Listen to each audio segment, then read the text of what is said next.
Hello and welcome to my YouTube channel. जैसे कि आपको पता है हम लोगों ने एक सीरीज़ स्टार्ट किया है जिसमें हम लोग डिस्कस कर रहे हैं 5000 objective questions on mechanical engineering.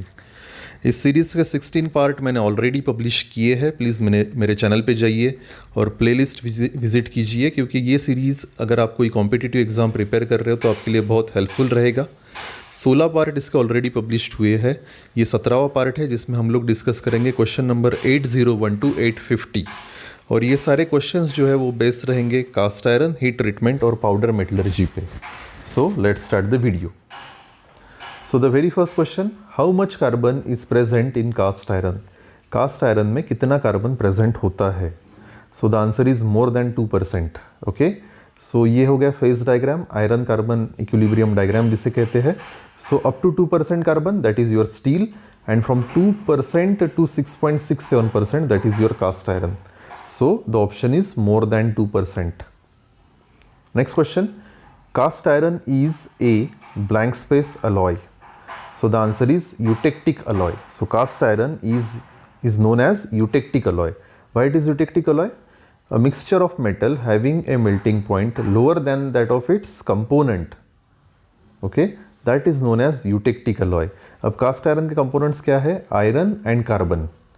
So eutectic compound किसे कहते हैं? So a mixture of metals having a melting point lower than of its component, then it is called as eutectic alloy. So the examples are lead, tin, solder, then cast iron, copper, silver, eutectic. These are the example of eutectic alloy. Next question, iron obtained from the broken blank space is known as white iron. The answer is cementite. So the iron obtained from broken cementite is known as white iron. So ये जो है this is microstructure of your cementite. Okay, यहाँ पे आप देख सकते हो cementite and ferrite. Next question, if the iron surface contains graphite it is known as. अगर आयरन में ग्राफाइट प्रेजेंट है तो उसे क्या कहते हैं? The answer is grey iron. उसे कहते हैं ग्रे आयरन. नेक्स्ट क्वेश्चन, हाँ, this is the microstructure of grey cast iron, जिसमें आपको सरफेस पे ग्राफाइट्स दिखेंगे. Next question, what is the effect of phosphorus and sulphur in cast iron? Phosphorus और sulphur का इफेक्ट कास्ट आयरन के ऊपर क्या होता है? The answer is it induces brittleness. अगर सल्फर आप ज़्यादा अमाउंट में ऐड करते हो, फॉस्फोरस ज़्यादा अमाउंट में ऐड करते हो तो वो ब्रिटल बन जाएगा. So brittleness describes the property of a material that fractures when subjected to the stress but has a little tendency to deform before rupture. Next question, which of these are the application of grey cast iron? इसमें से grey cast iron के applications कौन से है? So the answer is camshaft, engine block. Camshaft and engine block, these are the applications of your grey cast iron. So ये हो गया आपका camshaft और ये हो गया engine block. Next question, which of the following cast iron cannot be machined? इसमें से कौन सा जो कास्ट आयरन है जो मशीनिंग करना बहुत डिफिकल्ट है? The answer is white cast iron. Reason, due to large amount of hard and brittle iron carbide, white cast iron is hard, brittle and difficult to machine. Next question, in mottled cast iron slow cooling rate is use to obtained. आपके पास mortal cast iron है, उसको आप slowly cool कर रहे हो तो आपको क्या मिलेगा? The answer is grey cast iron. So you are getting grey cast iron from the mottled cast iron with the slow cooling rate. So ये है माइक्रोस्ट्रक्चर ग्रे कास्ट आयरन का. Next question, the grey cast iron has. Okay, the grey cast iron has, the answer is high thermal conductivity. It has high thermal conductivity. Now what is thermal conductivity? Thermal conductivity refers to the ability of a given material to conduct or transfer the heat. Next question, nodules of a graphite are observed in the microstructure of. कौन से microstructure में आपको graphite के nodules दिखते हैं? The answer is spheroidal cast iron. देखिए ये microstructure है स्पेरॉइडल कास्ट आयरन का, और देखिए ये जो सर्कल सर्कल है ना, इसको कहते हैं नोड्यूल्स. सो वो है आपके graphite nodules. Next question, rosettes of tempered carbide in the matrix of ferrite are observed in the microstructure of. The answer is malleable cast iron. Okay, so this is the microstructure of malleable cast iron. Next question, the crystal of alpha iron is, alpha iron का crystal कैसे होता है? The answer is body centred cubic. Okay, body centred cubic, ये हो गया आपका body centred cubic. That means 8 items at the 8 corner, 1 is at the centre. So अगर आपके पास अल्फा आयरन है, उसका स्ट्रक्चर जो है वो होगा BCC structure. Next question, malleable cast iron is produced, it is produced from white cast iron by annealing process. White, देखिए जो व्हाइट कास्ट आयरन है वो आपको मिलता है मॉटल्ड कास्ट आयरन से, फिर आपके पास व्हाइट कास्ट आयरन आ गया. अब व्हाइट कास्ट आयरन से आपको क्या मिलेगा? Malleable cast iron by the annealing process. So अब एनिलिंग क्या है? Annealing is the heat treatment process that changes the physical and sometimes the chemical properties of the material to increase ductility and reduce the hardness to make it more workable. Next question, the unique property of the cast iron is it's high, okay, the high damping characteristics. अगर cast iron है, देखिए अगर कोई machine है तो उसका bed जो है ना वो कास्ट आयरन का बना हुआ होता है. That is due to damping characteristics of that cast iron. Okay, देखिए यहाँ पे ये नोड्यूलर कास्ट आयरन है और ये ग्रे कास्ट आयरन है. सो अगर कोई वाइब्रेशन प्रोड्यूस होता है, ये यहाँ पे प्रोड्यूस हुआ, अब देखिए कितने जल्दी वो डिमिनिश हो गया. Okay, so this is due to damping characteristics. Next question, in grey cast iron carbon is present in the form of, the answer is flex. So it present in the form of flex. देखिए यहाँ पे graphite flex है, इसे कहते हैं flex, जो black colour में है. So the carbon is present in form of flakes. Next question, wrought iron is, wrought iron क्या है? The answer is highly resistance to the corrosion because it is pure iron. So it is highly resistance to the corrosion. This is the microstructure of your wrought iron. Next question, sulphur in a pig iron tends to make it, sulphur की वजह से क्या होगा? So obviously वो hard होगा, sulphur hard. Okay, so as sulphur in a pig iron make the cast iron manufacturing unsound and not pure because sulphur works as a impurity in the pig iron and it forms iron sulphide which is very brittle. Next question, blast furnace produces following by reduction of iron ore. Iron ore से आपको क्या मिलता है? सो iron ore से आपको मिलता है pig iron. Okay, so ये आपका ब्लास्ट फर्नेस है. ओके, सो आयरन ओर से आपको क्या मिलेगा? आपको मिलेगा pig iron. Next question, blast furnace produces following by the reduction of iron ore. The answer is pig iron. Okay, so ये देखिए ये है आयरन ओर, आयरन ओर से आपको क्या मिला? Pig iron. आप ऐसा सारा मटेरियल ब्लास्ट फर्नेस में डाल दोगे और फाइनली उसका जो आउटपुट है वो मिलेगा आपको pig iron. According to Indian standard specification SG400/15 means, okay, एक डेजिग्नेशन है ये SG400/15. इसका मीनिंग क्या है? The answer is spheroidal graphite. SG means spheroidal graphite cast iron with minimum tensile strength of 400 megapascal and 15% elongation. Next question, which of the following iron exist between 910 degrees Celsius and 1403 degrees Celsius? The answer is alpha iron. देखिए यहाँ पे 910 to 14003, ये वाला, this is your alpha iron. ये जो range में है यहाँ रहता है अल्फा आयरन. सो सबसे ऊपर रहेगा लिक्विड, आप कूल करते गए तो डेल्टा आयरन बनेगा, फिर गामा आयरन बनेगा, फिर अल्फा आयरन बनेगा. Okay, this is known as allotropes of iron. देखिए 3 अलग अलग फॉर्म में है. जैसे जैसे आप कूल करते जाओगे उसका फॉर्म चेंज होता है. पहले वो BCC फॉर्म डेल्टा आयरन, फिर gamma iron FCC and then alpha iron BCC. Next question, the temperature strength of a cast iron is blank space that of its tensile strength.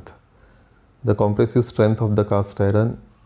Okay, so the answer is more than. Compressive strength ज़्यादा रहेंगी cast iron की as compare to tensile strength. देखिए यहाँ पे ये है compressive strength यहाँ तक, वही ये है tensile strength, right? So the compressive strength is more then the tensile strength. Next question, gamma iron occurs between the temperature range of. The answer is 900 to 1400 degree Celsius. Okay, that is your gamma. ये जो phase है this is gamma iron. Next question, Cementite consists of, the answer is 6.67% carbon and 93.33% iron. So cementite में क्या होता है, 6.67% carbon होता है and 93.33% iron होता है. ओके, सो यहाँ पे आप देख सकते हो ये है सीमेंटाइट, तो इसमें कार्बन कितना है, मैक्सिमम 6.67 और बचा हुआ पूरा आयरन रहेगा. Next question, which of the following represents the allotropic form of iron. Answer is alpha iron, gamma iron and delta iron. Okay, यहाँ पे आप देख सकते हो these are the allotropic form, alpha, gamma and delta.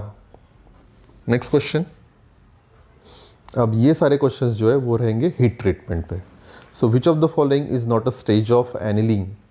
The answer is tempering. So देखिए annealing में क्या होता है, annealing involves heating the steel to a specified temperature and then cooling it at very slow and controlled rate. Tempering में क्या होता है, heating the metal to a precise temperature below the critical point and is often done in air, vacuum और inert atmosphere. Next question, full annealing is applied to which kind of material. Full annealing हम लोग कौन से material को करते हैं. The answer is steel casting. Okay, so ये जो प्रोसेस है, देखिए कास्टिंग में क्या होता है, हम लोग मेटल को हीट करते हैं, उसको मेल्ट करते हैं और फिर उसे पोर करते हैं कैविटी में. ओके, सो ये हो गया आपका कास्टिंग प्रोसेस और ये सारे उसके एप्लीकेशन है. Okay, so the full annealing is applied to steel castings. Next question, for full annealing of hypoeutectite steel they are heated in a range above. The answer is 723 to 910 degree Celsius. Okay, देखिए यहाँ पे ये है full annealing का range from 723 degree Celsius to 910 degree Celsius. इस range में हम लोग करते हैं full annealing. Next question, cooling of hypoeutectite steel is done in furnace by decreasing the temperature to a least blank space below the A1 line. The answer is 30 degree Celsius. 30 degree Celsius below the A1 line. Next question, what is the result of full annealing of hypoeutectite steel. hypoeutectite steel का अगर हम लोगों ने full annealing किया तो उसका result क्या है. The answer is coarse perlite. Okay, ये हो गया आपका coarse perlite, ये हो गया fine perlite. सो अगर आप hypoeutectite स्टील का फुल एनिलिंग करते हो तो आपको मिलता है coarse pearlite. Next question, process annealing is applied to which kind of material. The answer is low carbon steel. Low carbon steel को हम लोग क्या करते हैं, प्रोसेस एनिलिंग करते हैं. अब प्रोसेस एनिलिंग देखिए यहाँ पे ये जो है ना, अब देखिए यहाँ पे कितना परसेंट है, 0.3% तक है. अगर 0.3% तक है तो कौन सा प्रोसेस किया, प्रोसेस एनिलिंग. ओके, ये देखिए हार्डनिंग एंड फुल एनिलिंग, ये स्पेरोडल एनिलिंग, ये पार्शियल एनिलिंग. सो अलग अलग परसेंटेज के लिए अलग अलग एनिलिंग प्रोसेस है. सो अगर लो कार्बन स्टील है तो हम लोग क्या करेंगे, प्रोसेस एनिलिंग करेंगे. Next question, for process annealing the steel is heated at a temperature range of. The answer is 550 to 650 degree Celsius. देखिए प्रोसेस एनिलिंग, सो टेम्परेचर कितना है, 550 to 650 degree Celsius. Next question, what happens when the internal residual stresses are not removed. The answer is distortion. अगर आपने internal stresses remove नहीं किए तो distortion होगा. Best example देखिए, दो प्लेट से आपने वेल्ड किए, वेल्डिंग की वजह से क्या होगा, वहाँ का मटेरियल कॉन्ट्रैक्ट होगा. सो उसमें इंटरनल स्ट्रेसेस डेवलप होंगे. सो कुछ देर बाद वो डिस्टॉर्ट हो जाएगा. Next question, which of the following is not a result of tempering. The answer is increase electrical conductivity. Tempering से डक्टिलिटी इंक्रीज होंगी, टफनेस होगी इम्प्रूव, उसके बाद इंटरनल स्ट्रेसेस रिलीव होंगे. इलेक्ट्रिकल कंडक्टिविटी पे उसका कोई इफेक्ट नहीं होगा. Okay, so the tempering consist of heating a hardened steel to a temperature below the eutectite temperature and keeping it at that temperature for a specified time to reduce the brittleness, followed by air cooling. The aim of tempering is to decrease brittleness of the hardened steel. Next question, tempering that result in a reduction of toughness is known as.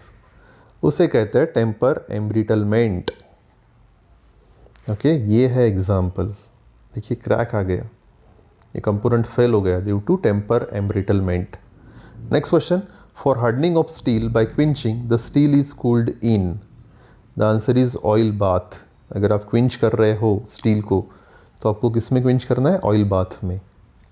देखिए यहाँ पे ये heat कर लिया और फिर उसे cool कर रहे हैं हम लोग ऑयल बाथ में। Next question, the hardening process is carried out on blank space steel, so high carbon. The hardening process is carried out on high carbon steel. देखिए यहाँ पे हार्डनिंग प्रोसेस, सॉरी, सो ये हो गया आपका हार्डनिंग प्रोसेस, राइट। सो यहाँ पे carbon का परसेंटेज ज़्यादा है, so the hardening process is applied to high carbon steel.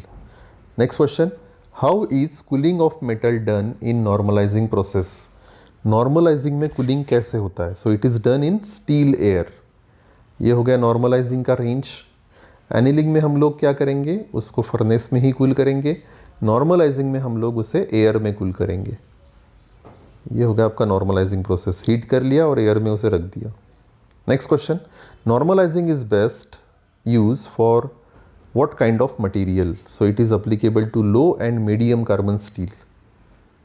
Okay, so the normalizing is applicable to low and medium carbon steel. Next question, for normalizing the steel is heated blank space its upper critical temperature. So the answer is 50 to 660 degree Celsius above. Okay, so normalizing में हम लोग क्या करेंगे? Steel is heated 50 to 60 degree Celsius above it's upper critical temperature. ये हो गया normalising process. देखिए ये अपर क्रिटिकल टेम्परेचर है, इसके ऊपर हम लोग हीट करेंगे 50 to 60 degree Celsius. Next question, which of the following is not a method of carburising? The answer is nitriding. Nitriding is not a method of carburising. Okay, carburising की ये जो method है that is pack carburising, gas carburising, cyaniding, ये सारी method है carburising की, but nitriding is not a method of carburizing. Next question, what is the carburizing temperature? The answer is 900 to 950 degree Celsius. This is the temperature of carburizing. Okay, so यहाँ पे आप देख सकते हो heat किया उस material को 900 to 950 degree Celsius and then air cooling. This is your carburizing. Next question, nitriding involves the addition of blank space for hardening of the surface. The answer is nitrogen. हम लोग surface पे nitrogen add करते हैं उसका surface hard करने के लिए, that is known as nitriding. So देखिए एक अमोनिया का सिलेंडर आपके पास होगा, ये आपका वर्कपीस है और इसका सरफेस हम लोग हार्ड करेंगे by introducing the nitrogen. Next question, cyaniding is usually done for. The answer is plane carbon steel. Cyaniding जो है हम लोग करते हैं प्लेन कार्बन स्टील पे। यह है प्रोसेस आपका साइनाइडिंग का। Then gas cyaniding is otherwise known as, तो उसे कहते हैं कार्बोनाइट्राइडिंग। गैस साइनाइडिंग को हम लोग क्या कहते हैं? Carbonitriding. Next question, what are the applications of nitriding? The answer is valve guide and seating. These are some applications of your nitriding. Okay, so nitriding में हम लोग क्या करते हैं? आपका बेस मेटल है, ये सॉफ्ट ही रहेगा लेकिन एक नाइट्राइड का लेयर उसके ऊपर तैयार हो जाएगा जो बहुत हार्ड रहेगा। सो it is a surface hardening treatment. Next question, which of the following factor affect the hardenability of the material? The answer is temperature of the specimen. ये बहुत मैटर करता है temperature of the specimen. So देखिए जैसे ये जोमिनी है test है, right, तो हम लोग उसे हीट करते हैं और फिर क्विंच करते हैं और जब हम लोग यहाँ का हार्डनेस अगर मेज़र करते हैं तो ऐसा कुछ वेरिएशन हम लोगों को मिलता है। सो मेनली ये डिपेंड होता है टेम्परेचर ऑफ द स्पेसिमेन पे। Next question, what is the process of heat treatment? Heat treatment कैसे कहते हैं? So the process of heating and cooling to change the structure and properties, इसे कहते हैं heat treatment. Next question, what is the name of structured form if the steel is heated above 723 degree Celsius? Okay, 723 degree Celsius के ऊपर अगर आप steel को heat करोगे तो आपको क्या मिलेगा? The answer is austenite. देखिए यहाँ पे यह है 700 डिग्री सेल्सियस, इसके ऊपर मैं ये स्टील को हीट करते जा रहा हूँ तो मुझे क्या मिला? मुझे मिला austenite. Next question, which of the heat treatment process is done to refine the grain structure of a steel? The answer is normalizing. अगर आपको स्टील का ग्रेन स्ट्रक्चर रिफाइन करना है तो आप लोग क्या करोगे? आप करोगे normalizing. Next question, what is the name of heat treatment process done to relieve strain and stresses? Strain and stresses relieve करने के लिए कौन सा हीट ट्रीटमेंट है? The answer is annealing. Next question, which of the process produce equilibrium condition?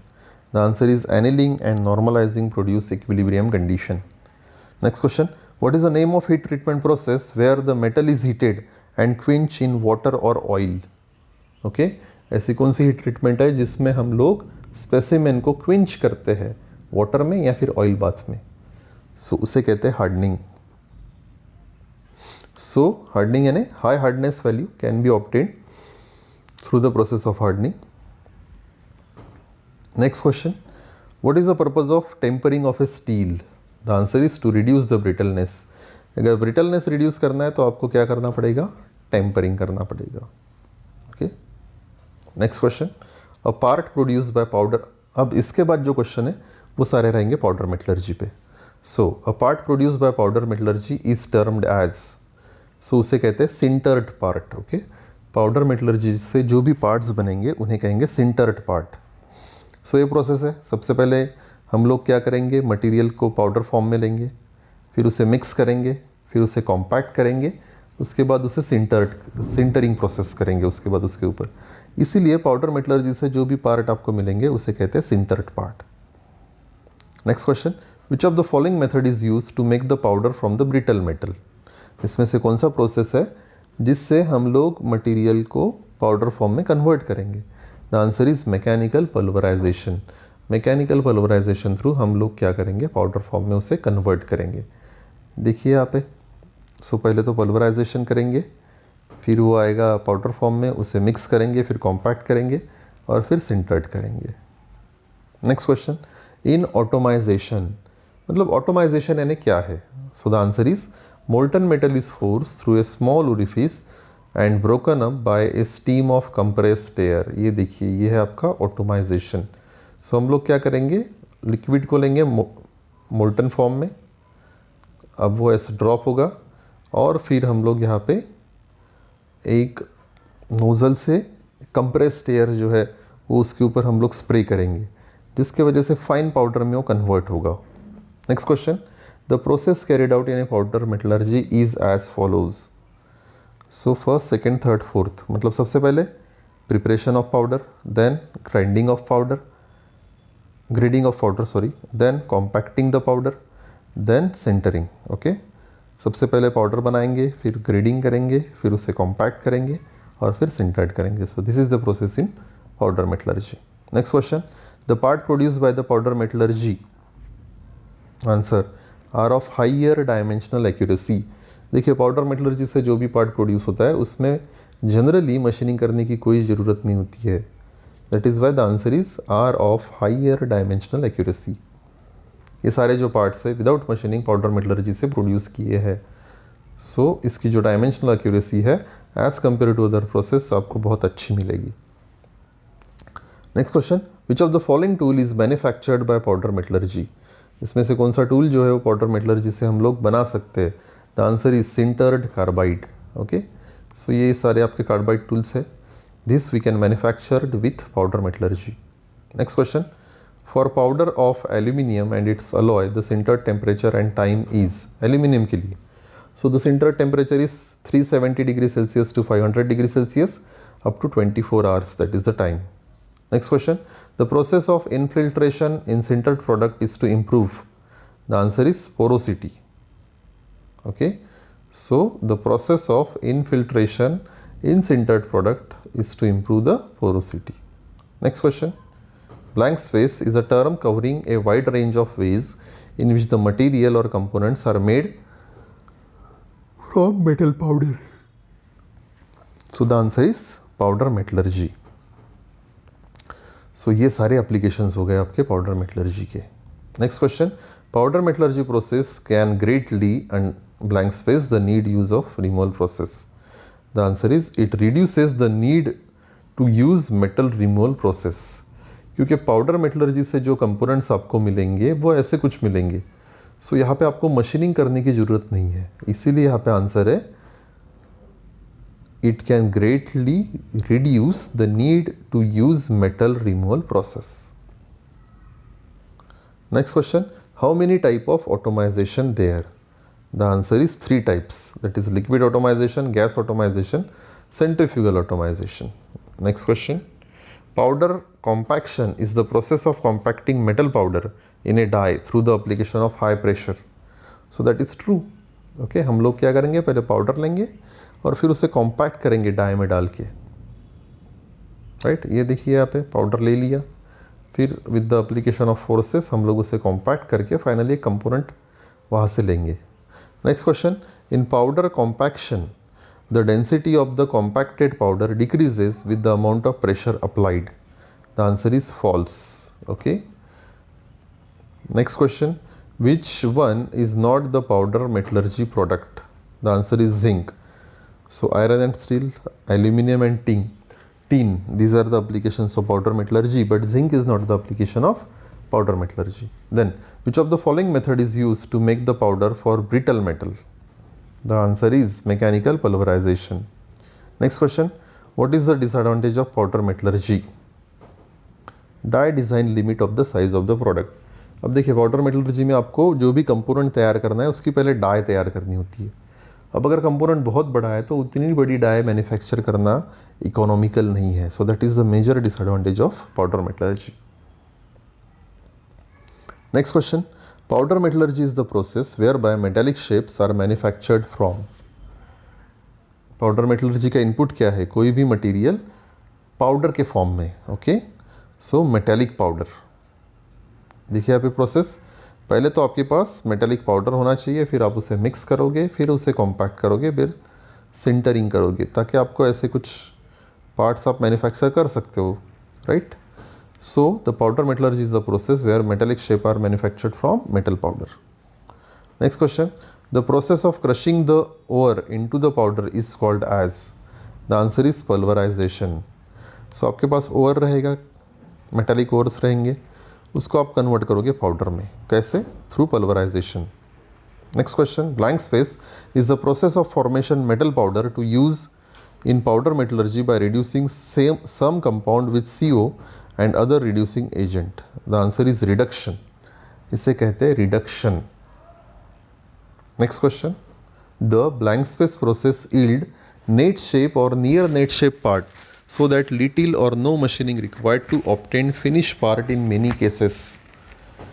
The answer is obviously powder metallurgy. Powder metallurgy में जो है आपको बहुत कम मशीनिंग करने की ज़रूरत है। So these are the questions based on powder metallurgy. Thank you so much for watching my video. Thank you.